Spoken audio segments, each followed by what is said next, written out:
It is time to nerd out with your geek out, dear theology nerds. Why, you may say? Because this is the Homebrewed Christianity Podcast. What's up? Oh, yeah. I'm excited. I'm excited. I'm sitting here with my buddy Nathan, and this week... Media guru extraordinaire. Oh, yeah. Well, that's your email address. mediaguru@homebrewedchristianity.com. And this week on the podcast is Jeffrey Pugh, and he's talking about this book. Now, I might be biased, but... A little. But this is one of the greatest books that have ever been written. It's called The Homebrewed Christianity Guide to the End. It's theology for those that have been left behind. I'm really glad he's back on the podcast, one, because he's been on before talking about Devil's Ink. He did an amazing podcast, I think it's in Barrel Aged, on religionless Christianity in Bonhoeffer. He's a professor at Elon University in North Carolina. He's humorous, and this podcast is about his book.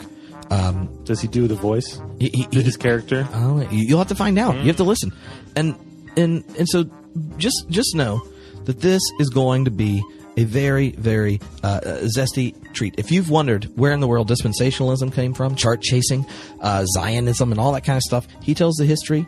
He unpacks it. He engages it biblically, historically, theologically, politically, and that's what we're going to talk about. If you like the book, then you should go get it. And by that, I meant 10 copies, because it's in my series.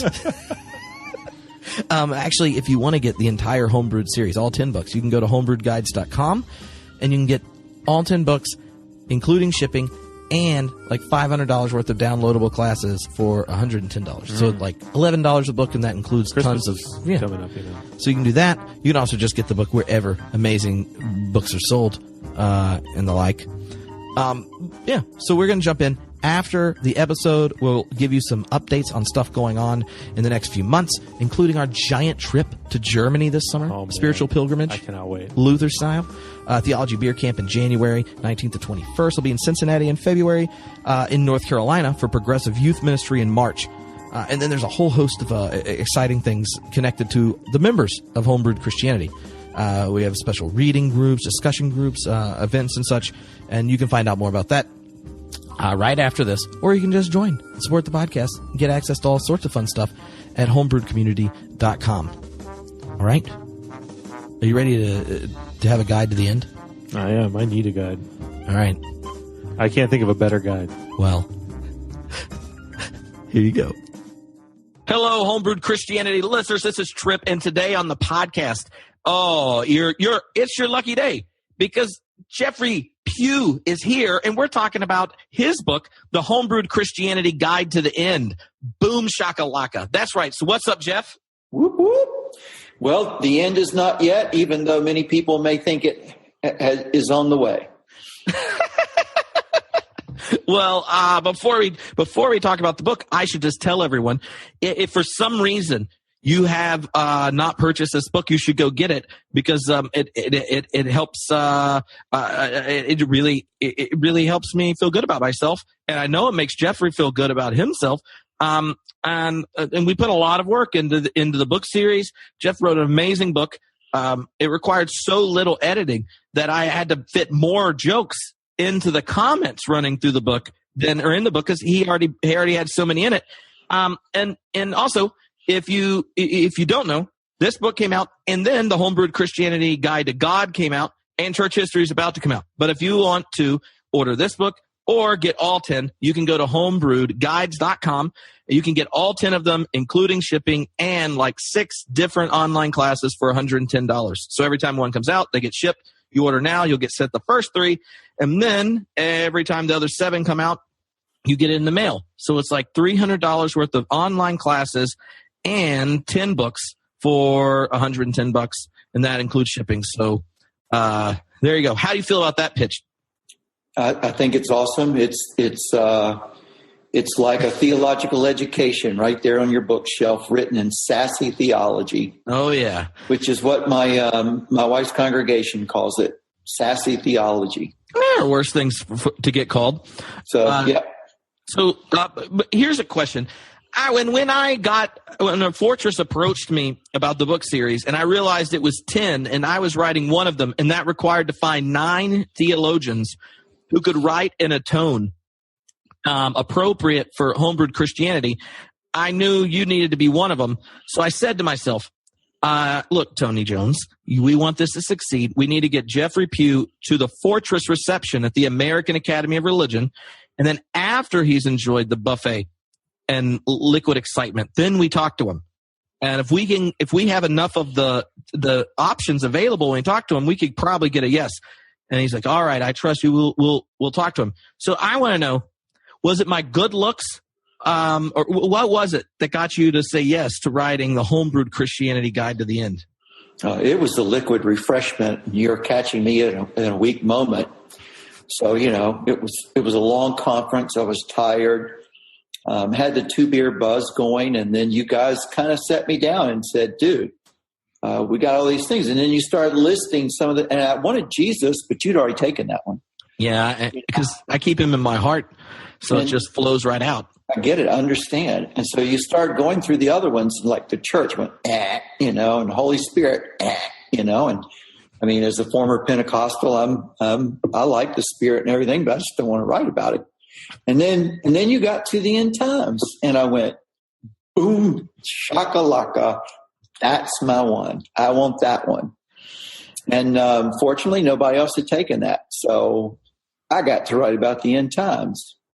And here's the thing: if you haven't hung out with academic theologians, ones that are at ATS accredited schools that participate in the academy, if most of them were to write a book about the end times, it would be very sophisticated Christological understandings of the end times. You have people doing these eschatological interpretations with science and all sorts of stuff. And by the time you got done, they would write one passing comment about Daniel 7, Revelation 13 charts and stuff, and it would be mocking in tone and really dismissive when the American religious experience, when they discuss the end, there's this entire conversation in history that most academics have a hard time taking seriously.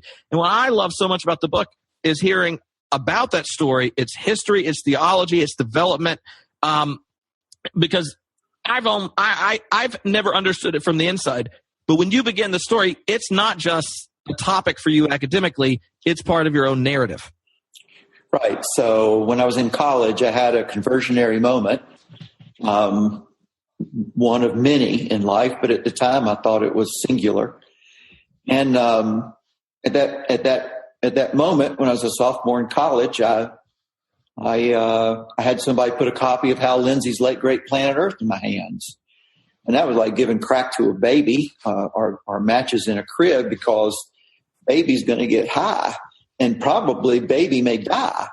If you're young enough or just mainline Protestant enough or Catholic enough not to know what Hal Lindsey's Late Great Planet Earth is, what is it? I'd heard it used in jokes, never read it. And then when reading the first copy of the book, I was texting Tony like, are you serious? This is really what they're talking about? Oh, my goodness.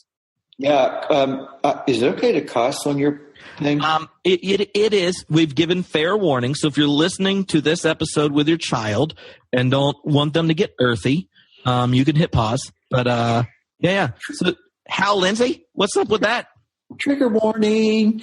So Left Behind series, Tim LaHaye, rest in peace, Jerry Jenkins. This is sort of like the grandfather to all of those books. It was a book written in the 1970s, by the way, the best-selling nonfiction, although let me just go ahead and say I think it was totally fiction, best-selling, quote, nonfiction book of all the 1970s. It made Hal Lindsey an enormous amount of money.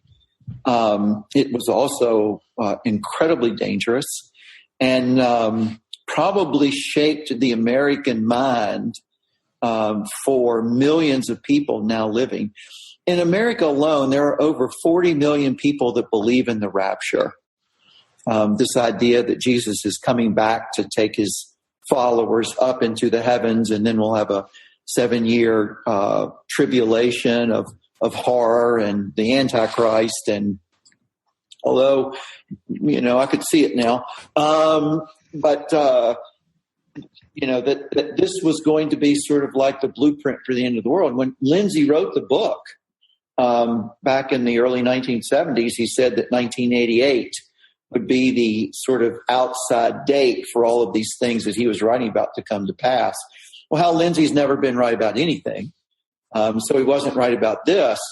But that doesn't deny the fact that the book had a powerful sort of role in shaping imaginations for millions and millions of Christians.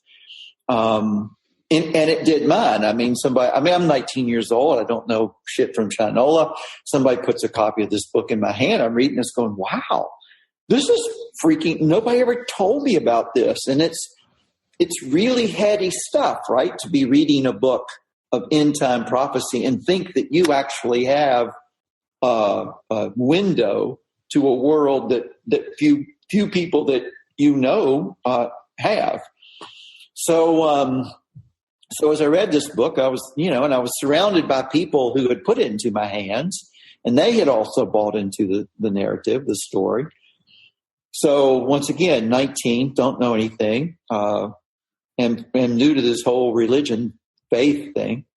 And then from there, I supersized that because I ended up dropping out of college because really seriously, if Jesus was coming back, I really didn't need calculus anymore. Obviously.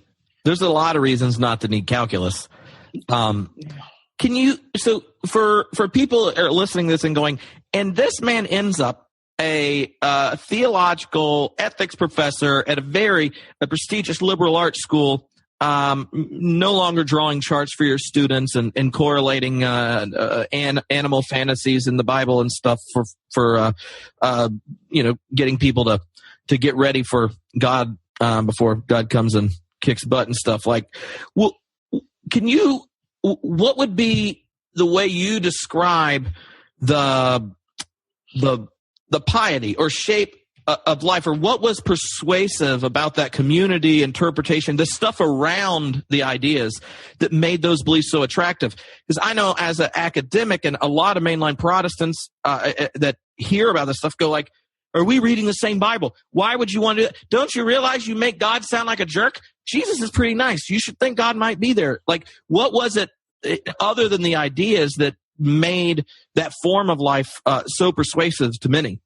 Well, first of all, there are a number of people in the world that will not be happy in heaven unless they know somebody else is in hell. So a lot of the appeal of that book was a kind of self-righteousness that you could have the truth, and then those poor souls who didn't accept that, and didn't accept you, were going to end up there. The other thing about it is that the narrative itself was so structured that once you bought into the internal logic of the narrative, once you bought the sort of assumptions and presuppositions, then you were able to kind of have an airtight, logic, rational sort of thing that nobody can break into.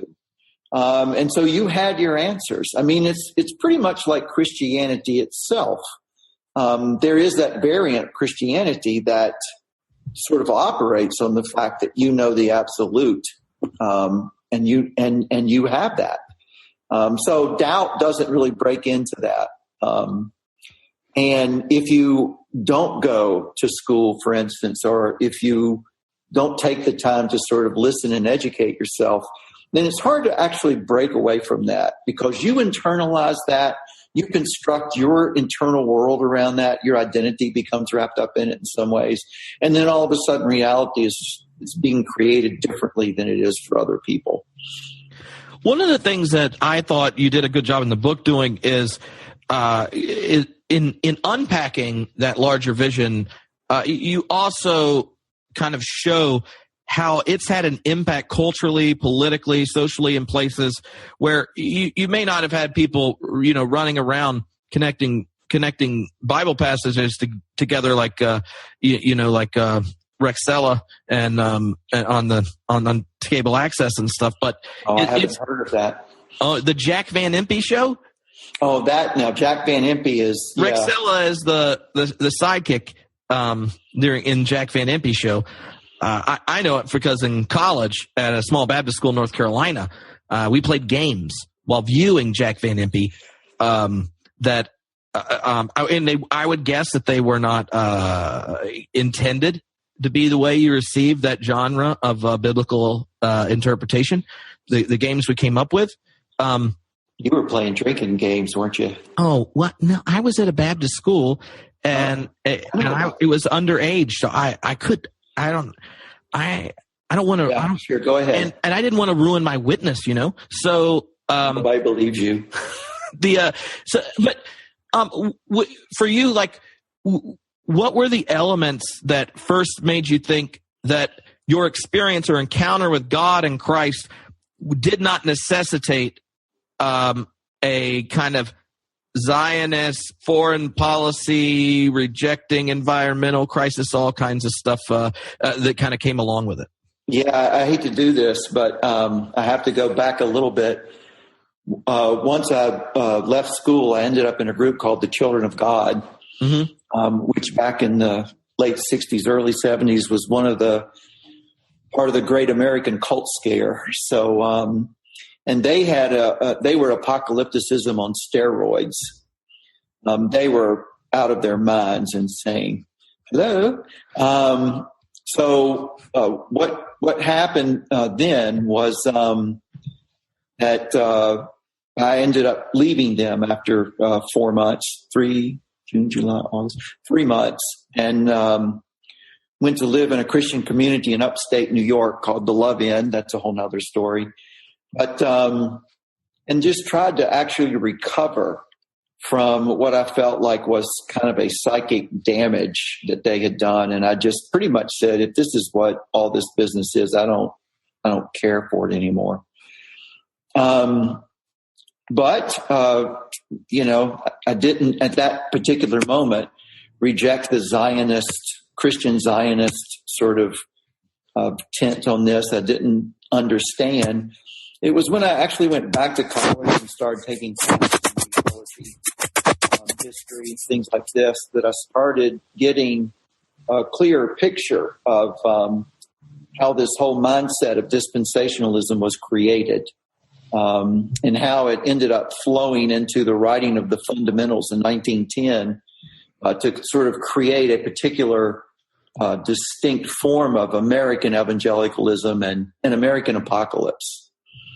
And once I started sort of into that process of education, I have to say, then you see things in a different way, because you have actually another story. It's another narrative. You come to an understanding that what you thought was the only possible interpretive grid was just one interpretive grid that people put on the text.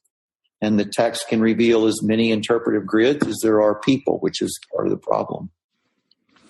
So if you were thinking to people listening that have friends or family that may be stuck in that kind of worldview, what would you kind of offer as initial conversations or possible fruitful starting points for discussion? Because I think anyone that's a teacher or a preacher or has friends that have significant disagreements, usually direct confrontation locks you back in your place rather than kind of opening to reflection and change. Yeah, that's an interesting question, and not to be too self-serving about this, but I'd put a copy of this particular book in their hands. When you first approached me about the series and asked me, what I wanted to write, one of the things that excited me about writing this particular book was that I thought I could actually write a book that would appeal to the rapture believer, and especially the rapture believer who was looking at that idea going, I don't know about this one, because once you understand where the idea came from and that there are other options, that you don't have to be faithless to have the other option, then the other options are inherently more liberating. And it's not just like have other options. One of the things I think that comes out in the book, and why you take that perspective so seriously, is you kind of go, this idea is relatively new. So if you'd like to just be a biblical Christian, a historic Christian, an Orthodox Christian, or kind of like anything but an American anti-intellectual Christian, then there's a whole host of other options. And then you kind of go, Have you ever thought about where apocalyptic literature came from? There's a reason it's relatively towards the end or later books of the Hebrew Scriptures. Right. It doesn't show up that much throughout the New Testament, and it may be a genre concern. It's not discussing like a historical map. And like these kind of things that go, I want to take the text seriously. I want to take the tradition seriously. And perhaps if you open your perspective, you realize that the conversation around the end in the life of the church is more about God being the one who fulfills God's promises and is the good and loving God, rather than God has a secret chart about getting even and making people get right. Yeah. We always want to make it about us, but let me go back to the whole thing about apocalyptic literature. Once you accept the idea that biblical texts don't arise out of a vacuum, but they're written within a world, a society, a culture where there are other writings, there are other things going on, that these things just actually didn't drop down from heaven. If you can accept the idea, and if you want to accept the idea of revelation, that revelation actually comes from the environment in which a culture is found, then when you look at a book like Daniel, for instance, you see that Daniel doesn't stand alone. There are numerous pieces of Jewish apocalyptic literature that employ the same tropes, the same ideas, the same concepts that Daniel uses. And if you look at Daniel and you look at Jewish apocalyptic literature as arising from the three most significant challenges to Jewish identity: Babylonian captivity, the Maccabean revolt, and then the fall of Jerusalem in 70 AD. If you look at apocalyptic literature that's being written around these events, what you see is that apocalyptic literature is itself political prophecy. It's not necessarily about a prediction of the future, but it's a political prophecy that offers comfort to the people in the midst of a struggle that ultimately God will have God's way. And that even though you may not be able to see it in the present time, this is about God. And ultimately God has God's way. Now, that's very difficult to see when your entire world has fallen apart. But what generates apocalyptic literature is the very fact that it constitutes a kind of eschatological horizon of hope for people that are living in the midst of despair. And what do you think is the, or maybe how did this apocalyptic form of Judaism that is taken up in Christianity get turned into a Zionistic type of ideology within the church now? Like, for me, I've never quite... I know people who are Christian Zionists and all that kind of stuff.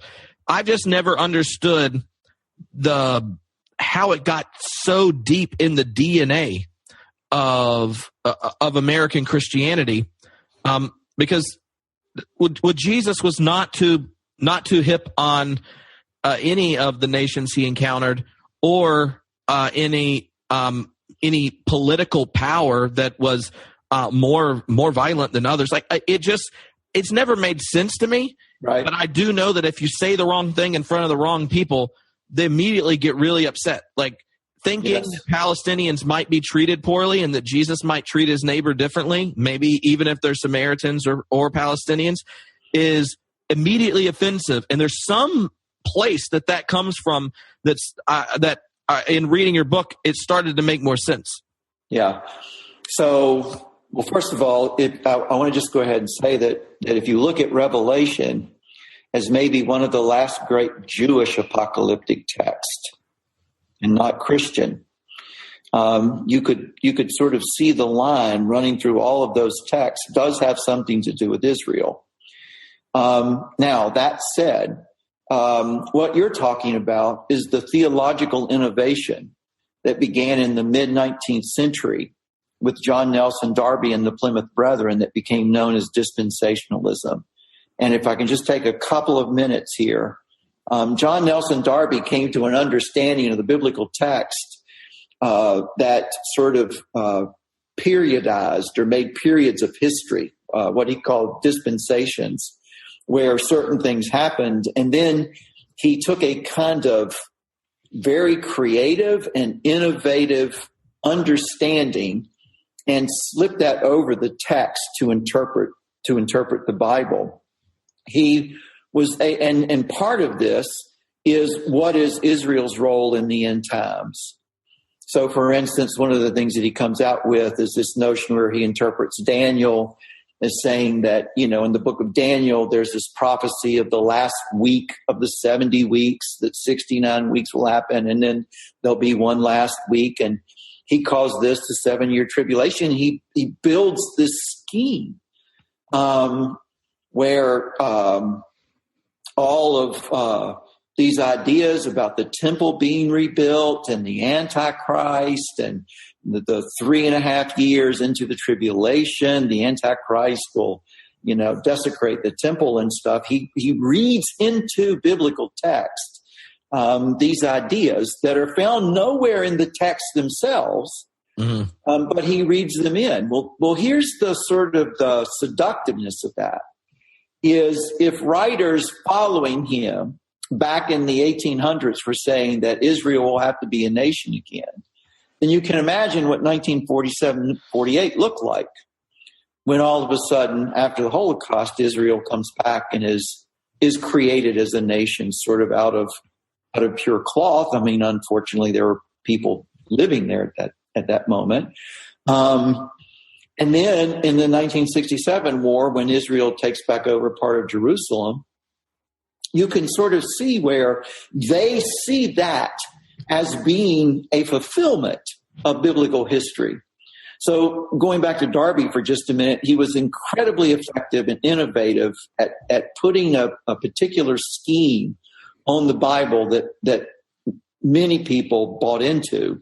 But what he did was he came to America and started talking about these schemes at things like the Niagara Bible Conference, at other conferences and all up and down the East Coast. And soon dispensationalism sort of became one of the innovative doctrines of what was to become evangelicalism or fundamentalism in America. I mean, it mutates even to the point where a Tennessee farmer by the name of Cyrus Schofield, C.I. Schofield, writes what has to be Oxford University Press most profitable text, the Schofield Reference Bible, inserts the theme of dispensationalism into this. And then this particular Bible becomes the sine qua non, the only possible interpretation of biblical text. And it creates that world where Dallas Bible Institute, then became Dallas Theological Seminary, out of which Hal Lindsey sprung. And these ideas then get carried on by the Left Behind books, the Left Behind series. Well, and the excellent films. You don't forget how good the Left Behind films are. We also watched those while playing games with the BSU male Bible study in undergrad. Well, I did watch, as part of research for the book, I did watch the newest Left Behind movie, where millions of people disappeared along with Nick Cage's career. Well, I think that has been missing for a while. Maybe that was the second coming of his career when you went to see that. Maybe so. I mean, it hasn't been the same since Valley Girl. I'll just go ahead and put that out there. When that movie came out, Pete Rollins and I decided we were going to go see it in a matinee to see just what it would like, to experience it in its intended aesthetic on a big screen. And we get in the theater, and we are the only people in the theater at all. And it's a big theater in Los Angeles. So we have this picture like on the front row, like a selfie with all you see are empty seats.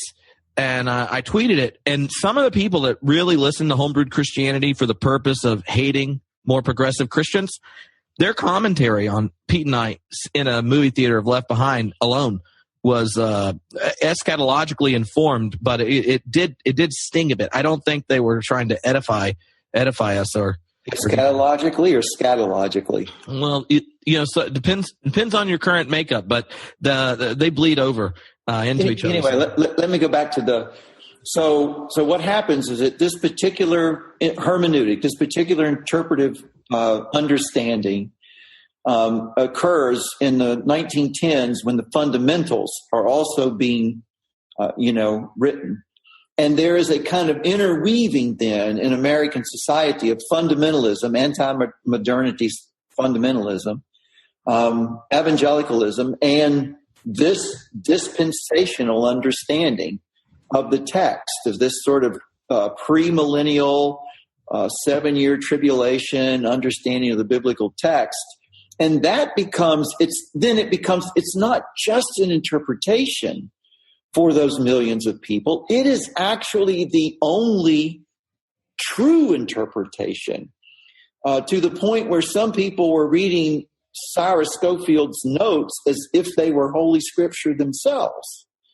And that influences then millions and millions and millions of people who, let me just go ahead and make this argument, are walking around today with a false consciousness about what eschatology or what the return of Christ is, and believe that false consciousness such that they read into current events interpretations of biblical prophecy. And this is where then we get to Christian Zionist. Mm-hmm. Because of the way that Israel itself is narrated by this particular theological construct, many people then come to see Israel as being a kind of absolute. You cannot question anything Israel does. You cannot question its morality.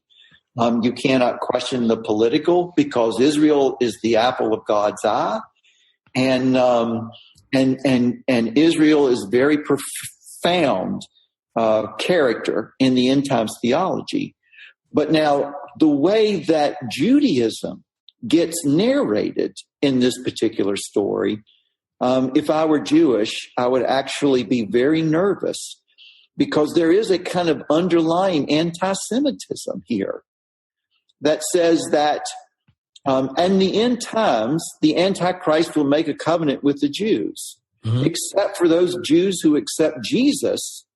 And they will, if they accept Jesus before the rapture, they'll be raptured. And then later on, they'll accept Jesus. They'll suffer because they didn't believe it before. The problem is that in end times dispensational theology, the Jew as Jew suffers. Either you give up your integrity and then you're no longer Jewish, or what happens to you is that you'll suffer because you rejected the Messiah and the true Messiah. And the fact of the matter is that in some ways this is no better than pogroms and holocausts that have taken place all through history that Christianity has brought to the Jewish community, because Jews would not convert to Jesus as the Messiah.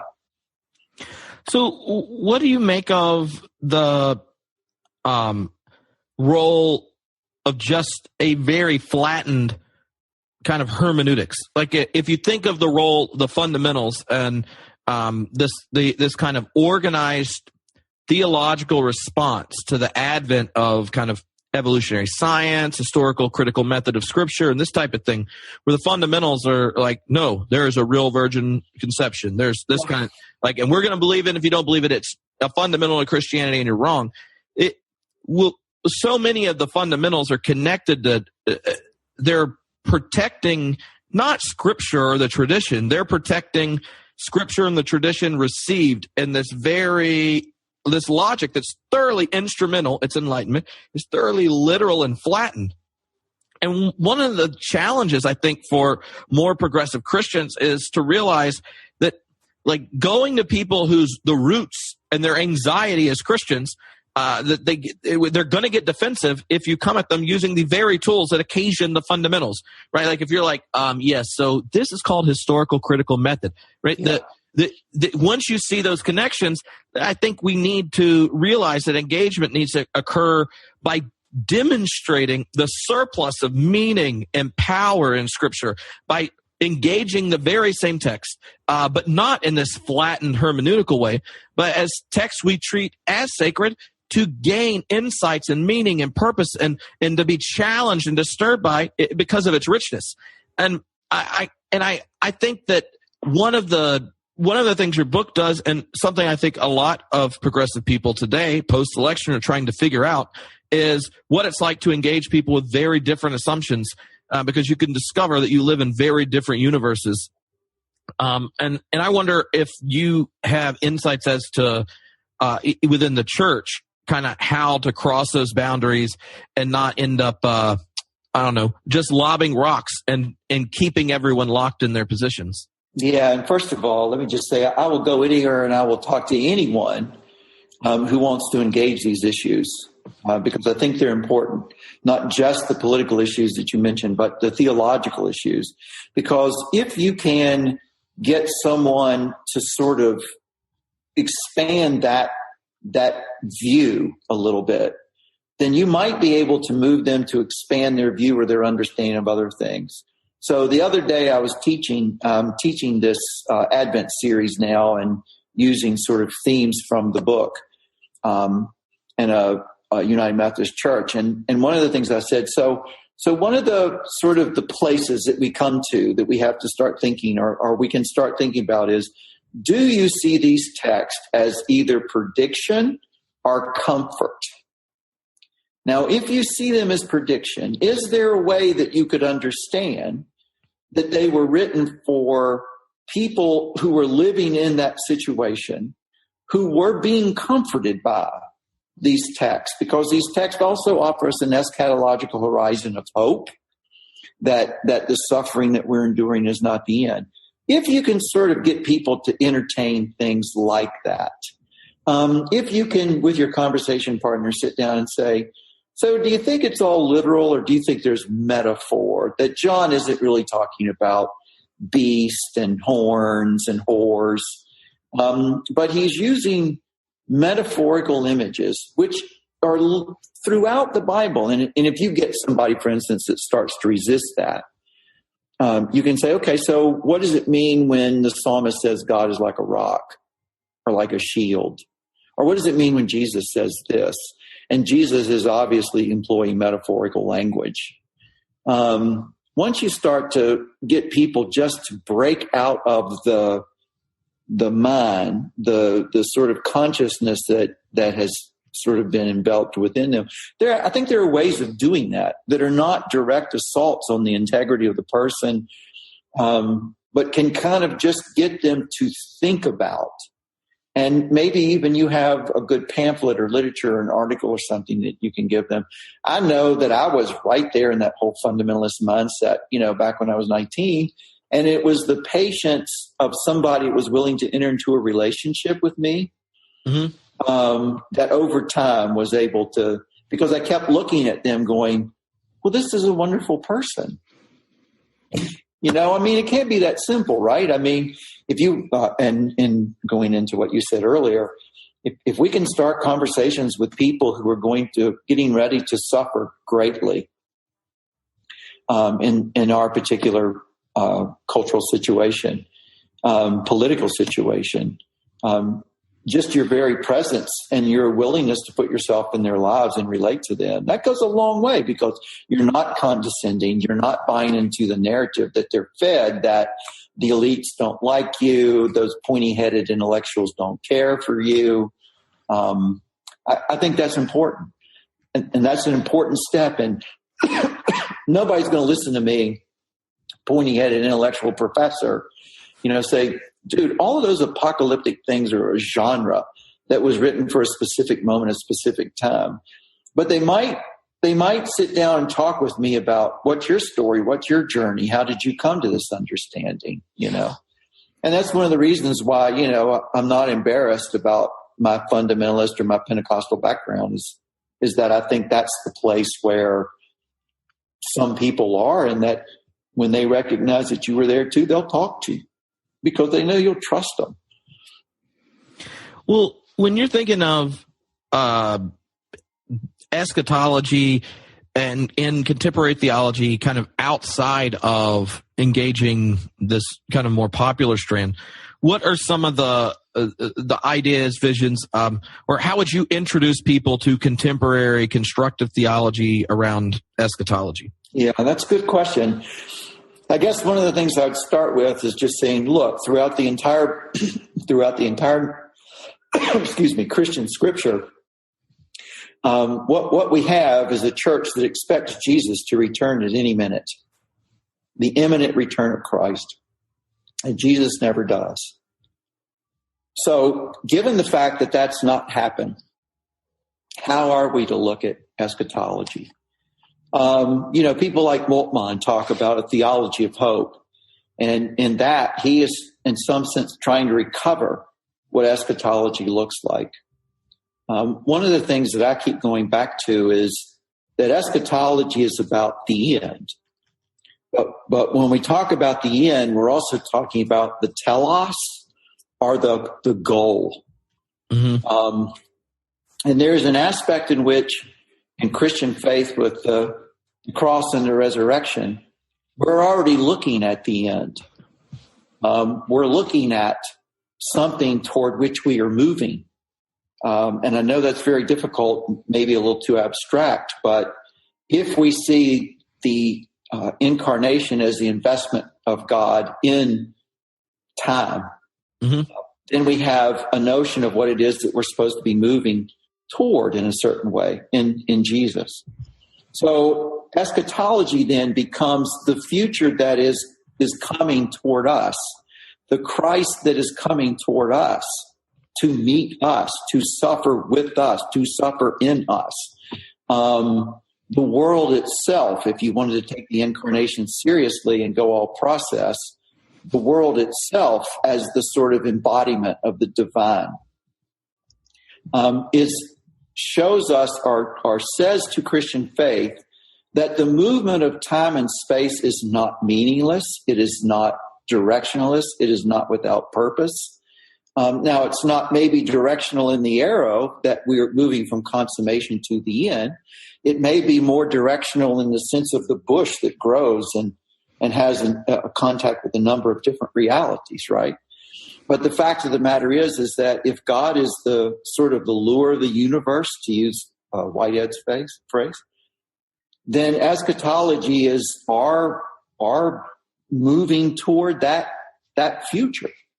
And we can move toward that future or we can move away from it. I think Christian faith is a sort of a call to move toward a different future. Say, for instance, in the political eschatologies that we see playing out in our political life, where elections are sort of eschatological moments.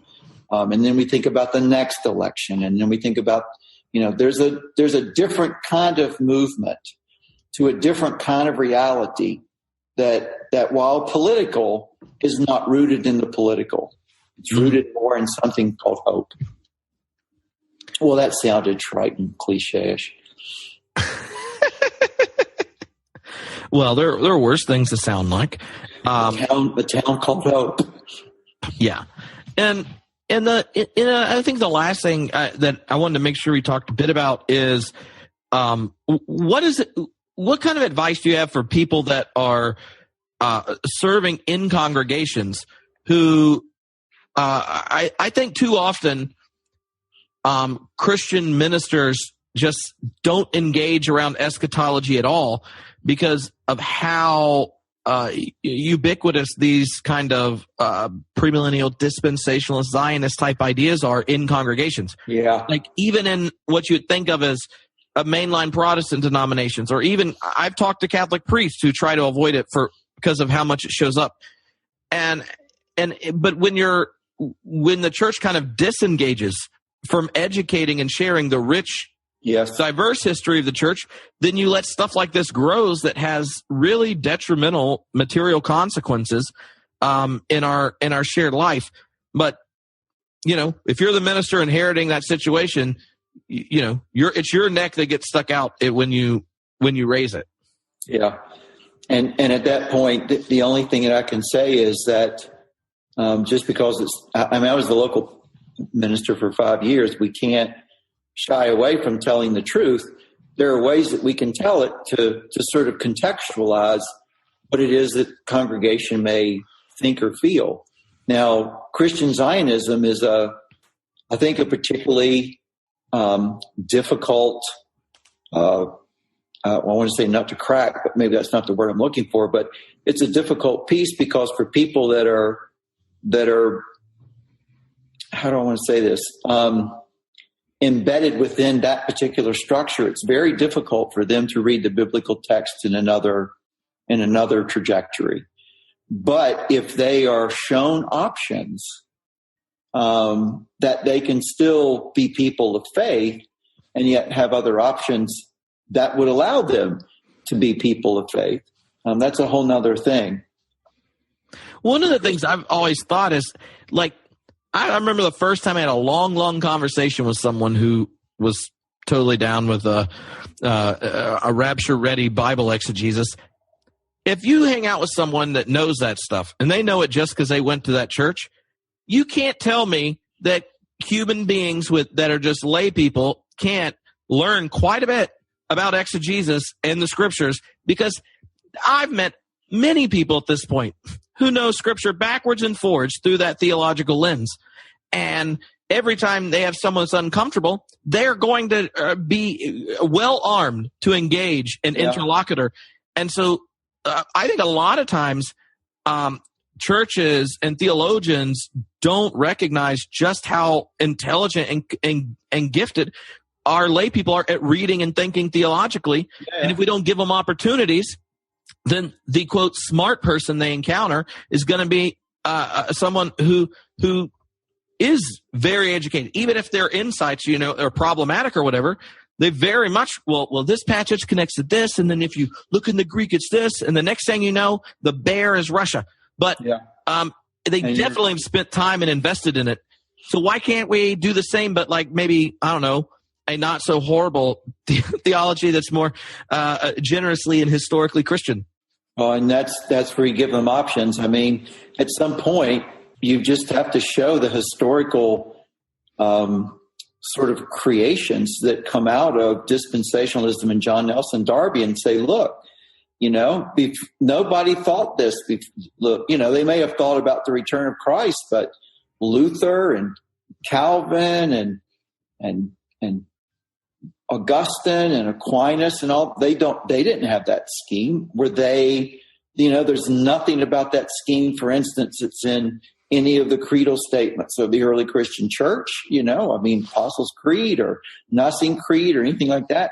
You don't see these kinds of ideas. If it's so important and central to faith, then why is this just popping up in the middle of the 19th century? A number of people could say, well, it's because we're living in the end times and the true end times. The tragic part of this is that I've had friends who have died believing that Jesus was going to come in their lifetime and could never break through. But the only thing you can do is give people options and say, here it is. I had somebody last week say, I had never heard about apocalyptic literature before. And I put up on the screen, some quotes from 4th Ezra and some specific quotes that sounded like they were taken exactly from the book of Revelation or taken exactly from the little apocalypses in Mark and Matthew, or even taken from the prophet scene in the life of Brian. That movie gets it perfect because all of those apocalypses were present in the ancient world. Yeah, it's tough. So, what's the I don't know how to ask the question. Let's see. What's the biggest shift in Christian living or discipleship when you leave left behind? What does it mean to be a Christian when your identity as a Christian isn't playing a role in this apocalyptic battle? Now these passages about the end are texts and affirmations of hope and transformation and possibility and stuff. Like what what were the shifts, or what does following Jesus look like or sound like? Yeah, that's a great question, and I'm going to go ahead and respond with a story. In March or April, I was in St. Paul's Cathedral in London. I was there for evensong, and as I was sort of watching the incense waft up into the air, and meditating about that, and then I was watching all of the different numbers of human beings, the people from all parts of the world, with all parts of dress, with all ages, all ethnicities, and these people come in and they sit down. And at some point then the Eucharist begins. And I watch the woman with a disabled daughter, and she's guiding her gently to the front. And I watch the fierce looking guy with the tats make way for the older couple. And I was sitting there as it's almost a mystical moment for me, because I was sitting here thinking, in a world where this bread is you, this car is you, this bank account is you, these clothes are you. I kept thinking, this bread and wine is me. And it's maybe not as much of me as I want it to be. But in that one moment, I realized I was as close to the reign of God as I was going to get in this world. There is a certain sense in which once you leave the sort of left behind, so to speak, you do find yourself at the table. And at this table, everyone is welcome, everyone is gathered, everyone is fed. And it is the eschatological table that says that in the end, this will be what the reign of God looks like.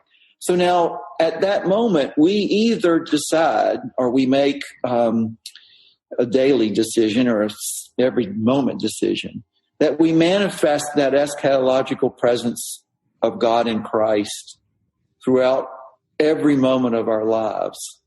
The second coming comes in our willingness to make it known in the here and the now. And that will be different for a lot of different people, but it's in some ways, how do I want to say this, more conflicted and yet more profound when it comes in those quiet moments of grace. Mm-hmm. And I think what you're describing really is the piety that the church is asking us to have during Advent. I mean, we're recording this during Advent, and as we prepare and wait and attend to the coming of Christ, those prayers in our text, in our songs of "Come, Lord Jesus, come," is not a call about God coming to take out the enemies of God, but God coming to live and reign within us, so that we can transform the world and turn our enemies into our friends and our loved and valued neighbors. Yeah. Jesus is not coming to kill you and all your friends. I heard that from somebody. Well, so I really hope that the people have enjoyed the conversation. I know I have, and I know that the book's even better because because he and I both worked on it. We've been working on it together, and like a conversation's one thing, but a book, there's a level of intentionality to it, and there's some jokes in there that are excellent. Not only that, but one of the apocalyptic horsemen even endorsed the book. It's true. Yes. It's true. So I'll write on the back of the book. Would Fortress Press publish an endorsement from an apocalyptic horseman if the horseman didn't actually endorse the book? It's a good question. That is. Yeah. I don't think they would do that. So I thought the horseman should have said, "I laughed, I cried, it became a part of me." But that's not what they went with. So, well, you don't talk back to a horseman. You don't do that. Yeah. I've watched enough of Lord of the Rings to know that those horsemen are nasty. Yes. And they could get really, really scary. But yeah, so thank you for coming on the podcast again, for writing the book. And anyone that's listening, if you're saying to yourself, should I get it? You should get 2 copies. And and if Jeff is not joking about saying that he would like to engage, either come speak and talk, engage people from all different perspectives around the issues of the book, and like doing that is cool because he's a lot of fun to hang out with. So, if you're the minister trying to decide, just the sheer fun part around having a guest that comes that's not boring should like double your interest in inviting him. So, well, thanks. All righty. Congratulations, dear podcast listener. You made it all the way through the episode. That's quite a feat. I know. We have like a 60% completion rate. That's pretty on good. the places you can track. It's twice as high as your normal podcast. And this is where we tell you stuff that's coming up. If you want to be or are a member of the Homebrewed community, which you can join if you haven't at homebrewedcommunity.com, then we have some fun stuff coming up. First, we have Epiphanation. Like, I'm literally going to talk to a series of you for 3 hours about whatever question you want. I mean, some of them are nerdy, some of them are life questions, some of them look like they just want to argue with me. They're just provocative. They're just provocative. But we're going to do tipsy theologizing with members, and so you can sign up at the membership page, or there's an email with info. Right? Yeah. Or once you become a member of the Facebook group, we'll make sure you find the information. Yeah. And if it works out and y'all enjoy it, we'll do it again. Also, in February, we're starting a new class called Questions for the Believing Skeptic. For everyone that's like an elder or a bishop, you're in the class for free. This is a 4-week video class I'm doing with Barry Taylor. We're going to turn it into a book. And it has all the videos and stuff you'll be able to use after. Mm-hmm. So that you can, help teach your community or group or whatever, engage with them about this material. Yeah. It's going to be pretty awesome. Yeah, so some member said, hey, what if you did a class instead of us reading stuff? You did the class, it was original material with someone, and then y'all turned it into a book and something we could use. And I was like, obviously, I'm going to forget who said this and do it. The biggest events coming up are one, August. You should go to Germany with us. Like in August, we're doing a trip to Germany, spiritual pilgrimage of the life of Luther. And if you want more info, you can go to the website, or you can text the word Luther to 44222 in the United States. 44222. Yeah, 44222. The word Luther. You'll get information about it. It's going to be a blast. I'm super excited because... When's the next time you're going to be able to go to Germany Yeah. for the 500th anniversary of the Reformation? After they invent time machines. Exactly. And who knows when that's going to be. But then if it was a time machine, you would just go to the Reformation. Right. So this is really a one-time deal. Yeah. And so it's a spiritual pilgrimage. We'll be nerding out, thinking and reflecting on our faith and all that kind of stuff. Check it out. Theology Beer Camp is happening in the city of Los Angeles, actually Redondo Beach, on the 19th to 21st of January. Yeah, go to theologybeercamp.com and you can find out more details. If it's not even Christmas yet, you can use the code Blitzen for Jesus. That's right, Blitzen, the number 4, and Jesus. Blitzen for Jesus is a discount code, and you save yourself 100 buckaroos when you get Blitzen for Jesus in the discount code for Beer Camp. What are some of the things they can expect from Theology Beer Camp? We're going to do theological tailgating. Mm-hmm. We're going to have like 7 different theology podcasts there. We're going to be doing a screening of something that is going to go public that I'm not allowed to talk about and encounter. Secret. We're going to have an IPA battle. We're going to have a giant 90s karaoke fiesta with a live band. We're going to, cornhole tournament. Mm-hmm. We're going to have a delicious taco time. Yes, we are. Multiple happy hours, like 10 different breweries. The best thing. Tasting. Yeah. All the beer included in the prices. Yes, that's what I'm talking about. So if you are coming, you should check the Facebook group to make sure you find partners for staying in hotel room, cut down on costs and all that kind of stuff. If you haven't come yet, then join, and then make sure you get in the group. That way you can cooperate with people and move around. And then I also found this out today. I worked it out so that everyone that comes has a code, and you get 2 free Lyft rides. Oh, nice. So if you're coming, and you won't have to really drive anywhere after you're here. Yep. You can use the code to get from the airport there to here, and which then is on the way back. It's like 20 minutes if it's at the right time of day. Yeah, and then That's great. you don't ever have to rent a car or drive anywhere. Perfect. It was kind of nuts. And so you'll get an email if you're coming with the info of how to get, to get the free rides. I'll be in Cincinnati, February 10th to 12th, doing different things over those days. We'll be in Progressive Youth Ministry in March. 8th to 10th is PYM, Progressive Youth Ministry. The 7th is the Theology Nerd Boot Camp pregame. And we're going to be talking about death, dying, finitude, anxiety, all the things that freak you out when you're an adolescent. Yes. And we're gonna look at them theologically. We're gonna look at them. Easily the most useful session in the whole thing, Yeah. I think. I mean, it's basically careful theological reflection on your impending death, the shock of meaninglessness, nihilism, and the like, and what it's like to join the kids as they realize that from ash they came, ash they'll return, and all the problems you get, you inherit from your ancestors.